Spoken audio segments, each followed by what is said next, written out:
Welcome to the Pit Village podcast. Again, I'm late, under pressure, 8 o'clock, recording today's podcast. Brilliant. As always, we're sponsored by Prospect 27. Mind the washer in the background. I want to talk today about going back to basics. Going back to basics. How can you take yourself back to basics? How do you take yourself back to basics when you're struggling for ideas, when you're stuck in a rut with your business, when you've lost direction in your life? First off, we need to reassess our aims, our goals, and of course the execution of those goals, what we are doing on a daily basis. I had a couple of shallow thoughts on this. First off, it's like, just recognise where you've come from and what you've had to do to get here. And that's the biggest thing for me. Thinking about where you have come from. No matter what time in your life.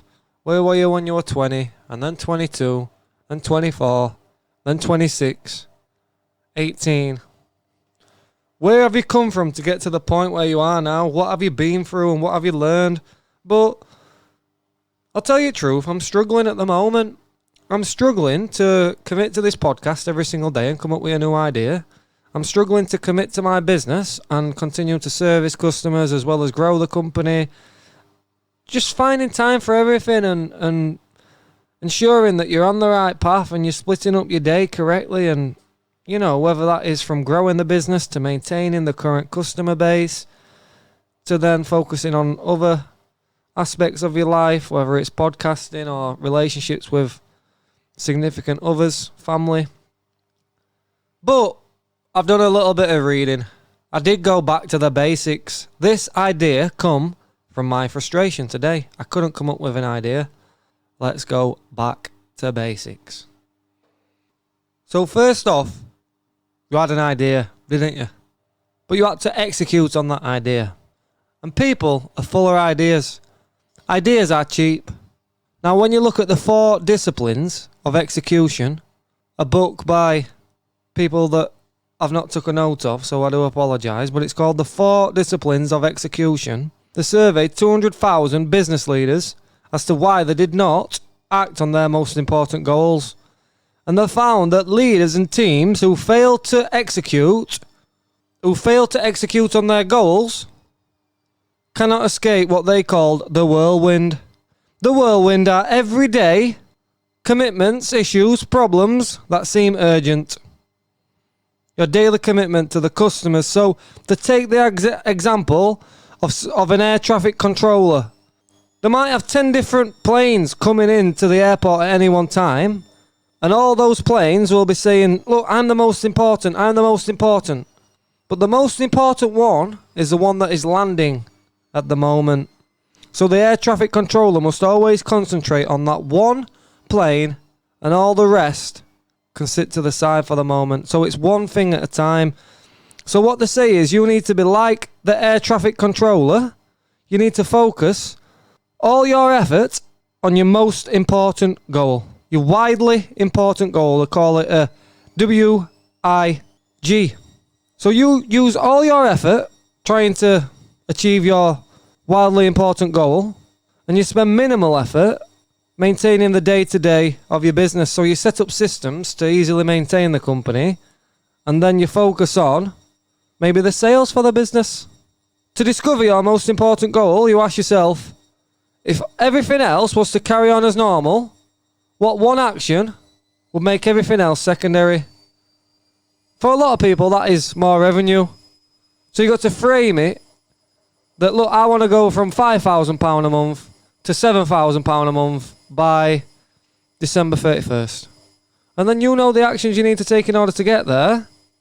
The next discipline, within the 4 disciplines of execution, is to measure your lead behaviours. Most results come with what's called a lag effect.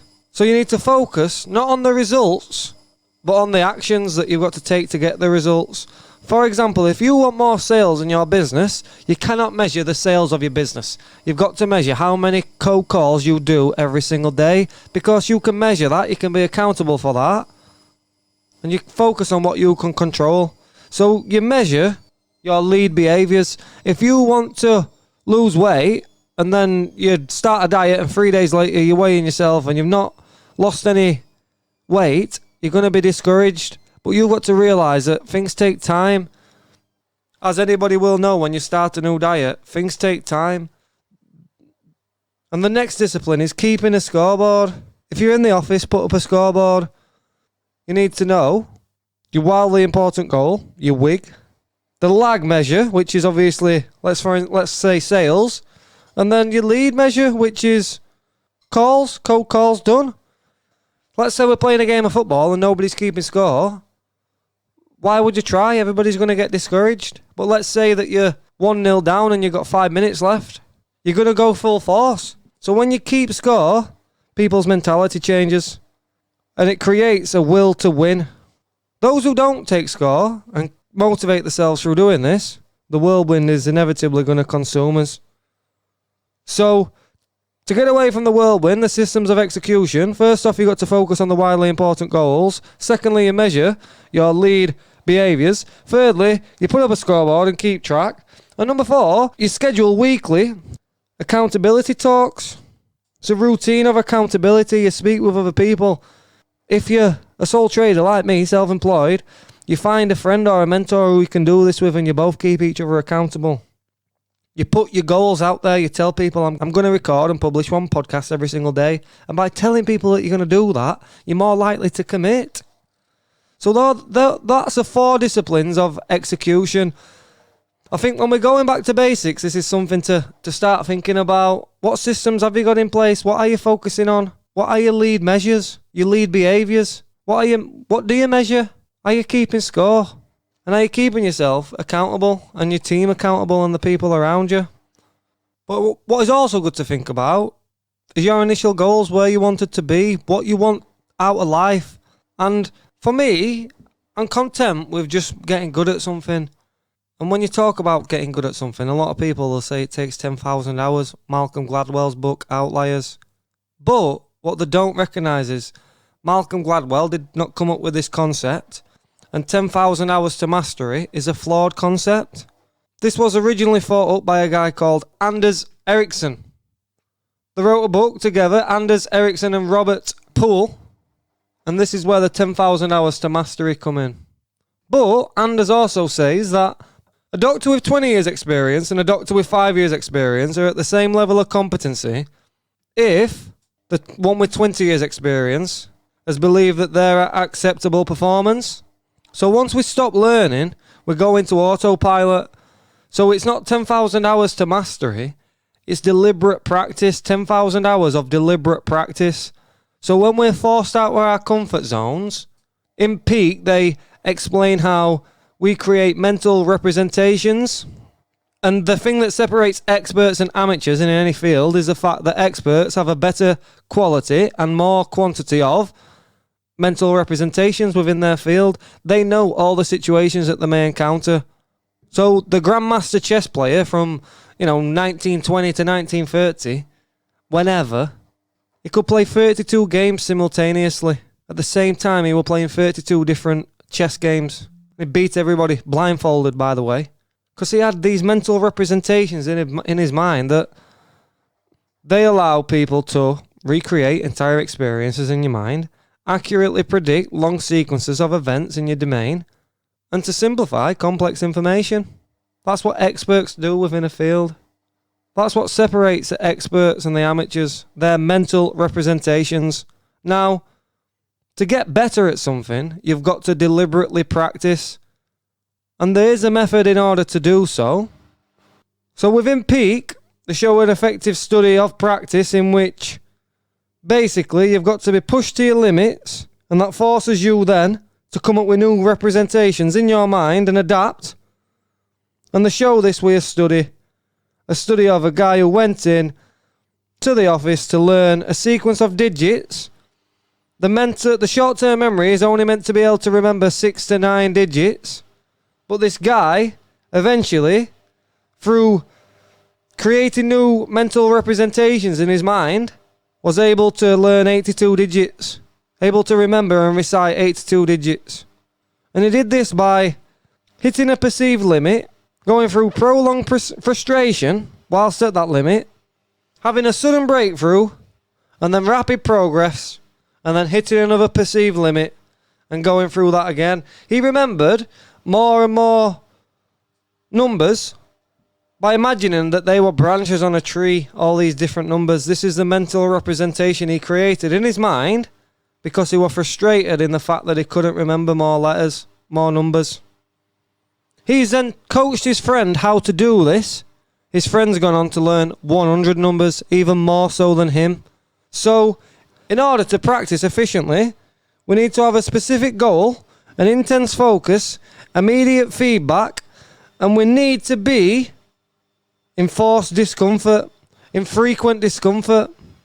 So basically, we need to be on the edge of what we know and what we don't know. And that's how we practice, that's how we get better at something.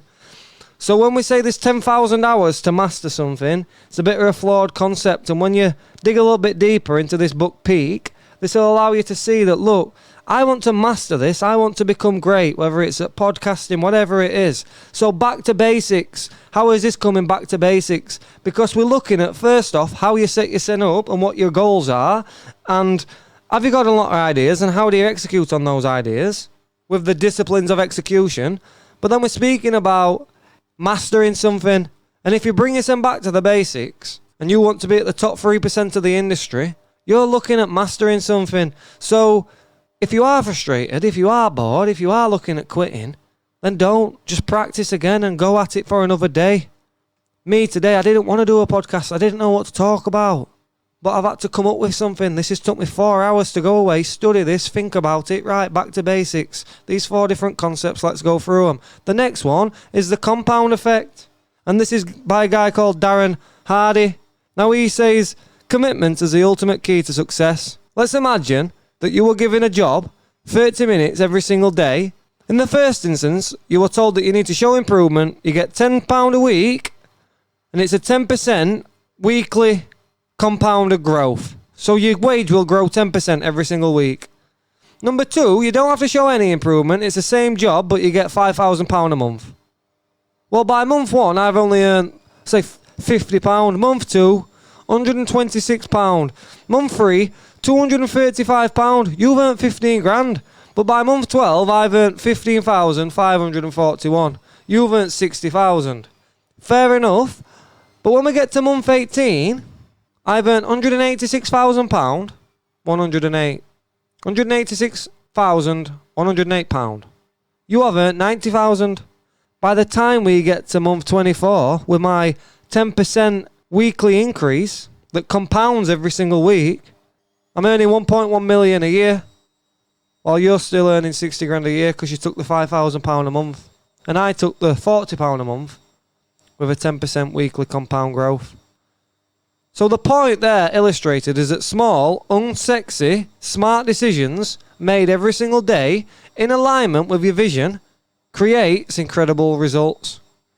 So this guy interviewed self-made millionaires and he noticed that they all went through this, the compound effect. So we're saying even though the results are massive at the end, in the moment, those decisions, they don't feel very significant. The changes are subtle. They're almost imperceivable. So when we get aligned with our values, we no longer need to seek immediate pleasures and gratifications. We can start to live life content knowing that we are becoming who we want to become. So in order to do this, you need to look at the attributes of the top people in your field. What do you respect in them? What is respected of them? Choose your mentors. What are the core values? Monitor their choices in life. And embed those choices into your own life. What you need to do, though, is look at your actions. Keep a monitor of what you do every single day. Every single hour, what have I done to contribute to my wider goal? Because your behaviours explain more about you than your thoughts do. Your behaviours and what you do says more than what you say. Back to the basics. We need to look at, is what we're doing today within our business focused on the long term? When I first went into business designing websites, I used to charge a couple of £100 a month. That business eventually failed. I then come back with a company called Prospect 27 and I started charging £30 a month, no setup fee. There were a lot of people who signed up and didn't pay me after the first month. There were a lot of obstacles in the way. But now I've got 80 customers who pay me £30 a month, reliably. By focusing on the long term and the compound effect, I've been able to build myself something that, yeah, fair dues, if I'd have charged all these people £500 each for the website to begin with, I would have earned a lot more than I have now. I'd have earned, let's say, £50,000 instead of £15,000. And those are the real figures. I've earned 15 grand this year. If I'd have charged everybody 500, I've done 100 websites, I'd have made 50 grand. But I wouldn't have anything coming in now. I wouldn't have a reliable monthly income. There'd be no long-term sustainability to that business. I would have made that money and I'd have spent it, and then I've been looking for more money. So by using the compound effect within your company, you can build something that's got a foundation for the long term. Right, £30 a month websites. Let me get 200 people paying me that. And that's the equivalent of selling 12 websites every month at £500. Once they are all comfortably paying me and reliably paying me, and I get to that point within the business, which I'm far from that at the moment, but I'm only 15 months into the company. What about when I'm 150 months into the company? Where can I be? And if it's 10 times where I am now, then I'm very happy with that. So think about stuff. What are you doing today that's going to compound for the future? We're talking about going back to the basics. Going back to the basics. So it's the disciplines of execution. Ideas are cheap, execution is rare. And then we spoke about Peak, a book called Peak, and it's about mastering your skills. And then, of course, the last one is a book by Darren Hardy called The Compound Effect. The fact that small, unsexy, smart decisions on a daily basis is going to lead to incredible results. So, where does this leave us? How can you have the drive to continue every single day?